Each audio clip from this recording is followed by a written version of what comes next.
Leo nataka tuzungumze jambo ambalo linaweza kubadilisha maisha yako. Kila mmoja anataka kufanikiwa, kuwa huru kifedha na kuishi maisha yenye maana.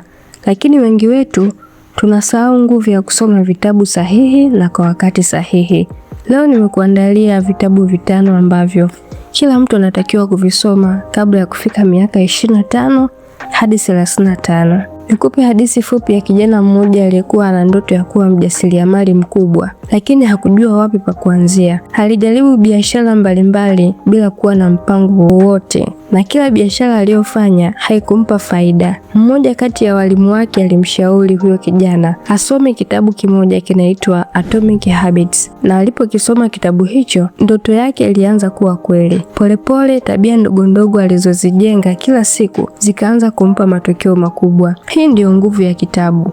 Vinakufundisha mafunzo ambayo hayapotei kwa muda mfupi, lakini yanakuwezesha kukua kimfumo na kifikra. Na leo tutachambua kwa ufupi vitabu hivi 5 ili ujue kwa nini ni muhimu kuvisoma hivi vitabu kabla ya kufika miaka 25 hadi 35. Kitabu cha kwanza ni Atomic Habits. Kitabu cha Atomic Habits kinakufundisha kuwa kitu kidogo unachokifanya kila siku kinaweza kuleta mabadiliko makubwa maishani mwako. Kitabu cha pili ni How to Win Friends and Influence People. Kupitia kitabu hiki utajifunza kuwa mafanikio si tu kuwa na pesa, bali mafanikio ni uhusiano ulionao na watu. Kitabu hiki kitakufundisha jinsi ya kushirikiana, kushawishi na kuunda mitandao yenye nguvu. Kitabu cha tatu ni Rich Dad Poor Dad. Kitabu hiki kitakufundisha kuelewa nguvu ya kifedha. Kupitia kitabu hichi pia utajifunza tofauti kati ya fikra ya tajiri na fikra ya maskini. Kama unapenda kujifunza kuhusu biashara, ujasiriamali,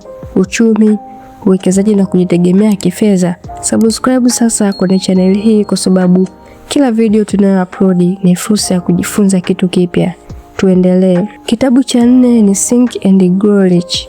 Kupitia kitabu hiki utajifunza kuwa ndoto yako ina nguvu zaidi kuliko pesa. Kitabu hiki kitakufundisha mfumo wa kufikia malengo yako, umakini wa fikra na tabia ya mafanikio. Na kitabu cha 5 ni Psychology of Money. Hiki kitabu kitakufundisha pesa ni zaidi ya namba, pesa ni akili. Kitabu hiki kitakufundisha kuelewa hisia zako na tabia zako za kifedha. Kupitia kitabu hiki utaweza kupunguza makosa makubwa ya kifedha ambayo unayafanya kila siku. Kitu cha kujifunza kupitia vitabu hivi 5 ni kuwa maisha ni safari yenye changamoto na fursa.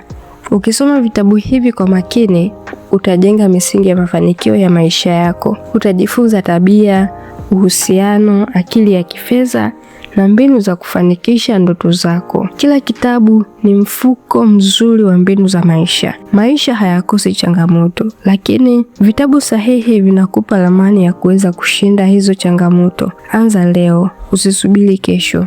Anza sasa. Hili ni darasa la biashara na ujasiriamali. Asante.